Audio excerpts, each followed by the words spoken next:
สาธารณสุขเมืองซีปูนจัดกองประชุมเผยแพร่ยุทธศาสตร์การป้องกันไข้เลือดออก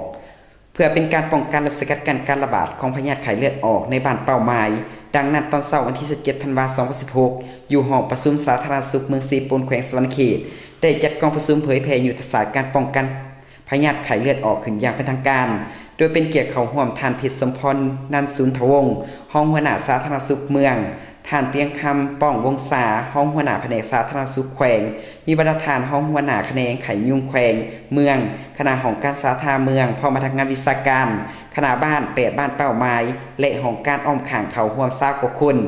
ในกองประชุมได้รับฟังการรายงานเกี่ยวกับการจัดตั้งปฏิบัติการระบาดของพยาธิไข้เลือดออกโดยย่อเมืองเซโปเริ่มมีกรณีไข้เลือดออกคนทำอิฐอยู่บ้านวงวิไลรวมมีคนเจ็บทั้งหมด15คนอยู่ใน8บ้านมีบ้านวงวิไลทาโคงโพนม่วงอุดมสุขสมิไซแก่งหัวป่าห้วยแจงแก่งคันผ่านมาคณะกรรมการทีมงานตอบโต้ได้ลงโฆษณาสุขศึกษาบ้านต่างๆเป็นปกตินำพาประชาชนสร้างกระบวนการอนามัยตามบ้านเฮือนและสถานที่อ้อมแอมสำรวจน้องน้ำอยู่แต่ละครัวเฮือนในบ้านที่เห็นว่ามีความเสี่ยงจ่ายทรายอัปเดตพร้อมทั้งแนะนำวิธีการนำทรายถ้าเกิดมี1กรณีขึ้นไปต้องได้พ่นยาใน50 เม็ดมณฑลอบรมการบ่งมติให้อสบบ้านถูกต้องชัดเจนและการปิ่นปัวนำใส่ยาที่มีคุณภาพการสอบค้นหาคนเจ็บที่มีการสงสัยและนำส่งห้องหมอด่วนการเตรียมห้องปิ่นปัวพิเศษและอื่นปัจจุบันแนเมนได้พ่นยาสำเร็จแล้ว3บ้านมีบ้านทะโคงพลม่วงและวงวิไลการนำใส่ยุทธศาสตร์หาป้อเพื่อเหตุการณ์ควบคุมไข่ยุงลายเส้นปกปิดเปลี่ยนน้ำในภาชนะปล่อยปลาหางนกยุงปรับปรุงสิ่งแวดล้อมปฏิบัติให้เป็นนิสัยเหตุถูก7วันเป็นไข่ไปพบแพทย์จากนั้นในกองประชุมบรรดาแขกที่เข้าร่วมก็ได้พัดเปลี่ยนกันขึ้นประกอบความคิดความเห็นสอบหาวิธีการแก้ไขเพื่อสกัดกั้นการระบาดของพยาธิไข้เลือดออกในบ้านเป้าหมายอย่างตรงไปตรงมาสุดท้ายท่านเตียงคำป้องวงศาก็ได้ให้เกียรติขึ้นโอ้ลมเรียกห้องมายังผูกเขาร่วมทั้งหมดยกสูงความเป็นเจ้าการถือการโฆษณากระจายข้อมูลข่าวสารเป็นเวียกงานสำคัญช่วยกระตุกสุกยูเผยแผ่เวียกงานต้านไข่ยุงลายในทุกโรงเรียนขอบเขตบ้านที่ต้นหับพิซอบถือเอาเวียกงานควบคุมไข่ยุงลายเข้าในแผนดำเนิน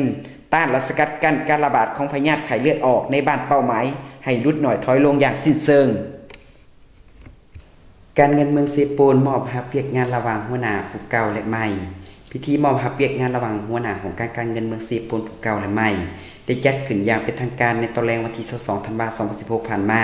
อยู่สโมสรหอว่าการปกครองเมืองเซโปนแขวงสวรรณเขตโดยเป็นเกียรติเขาร่วมทานบุญมาไซยกุลางห้องเลขาฝักเมืองประธานในรอสังสัตว์เมืองทานคำกองพิมพ์มโนศักดิ์ห้องหัวหน้าแผนกการเงินแขวงสวรรณเขตพร้อมคณะเขาร่วมมีบรรดาทานหัวหน้าคณะของการอ้อมขางเมืองพร้อมด้วยพนักงานรัฐกรของการเงินเขาร่วมอย่างพร้อมเพรียงทั้งนี้ก็เพื่อปฏิบัติตามข้อตกลงของท่านเจ้าเมืองซีโปนฉบับเลขที่705ทับจมสปลงวันที่7ธันวาคม2016ว่าด้วยการยกย้ายฐานบุญเกิดลีและคายคำกรรมการผักเมืองหัวหน้าของการเงินเมืองซีโปนไปประจำการหับหน้าที่ใหม่อยู่เมืองวิลาบุรีแขวงสวรรณเขตขอตกลงของท่านเจ้าเมืองซีโปนเลขที่706ทับจมสปลงวันที่7ธันวาคม2016ว่าด้วยแต่งตั้งท่านคุณคำวรวงศ์ศรีหัวหน้าของเป็นหัวหน้าของการเงินเมืองเซโปนคนใหม่ท่านศรีสนาดวงมาลาท่านคำพิวคินทิวราชและท่านแสงทองอุ่นประเสริฐเป็นคณะซ่องหน้าท่านดังรวสมพงศ์หัวหน้าคณะจัดตั้งเมืองหัวหน้าคณะของการอ้อมข่างพร้อมด้วยพนักงานวิชาการของการเงินเป็นสักขีพยานนั้นด้วยโดยการสับเปลี่ยนพนักงานตำแหน่งแต่ละหัวหน้าของการแม้ได้รับเสียงการตอบรับจากพนักงานภายในเป็นอย่างดี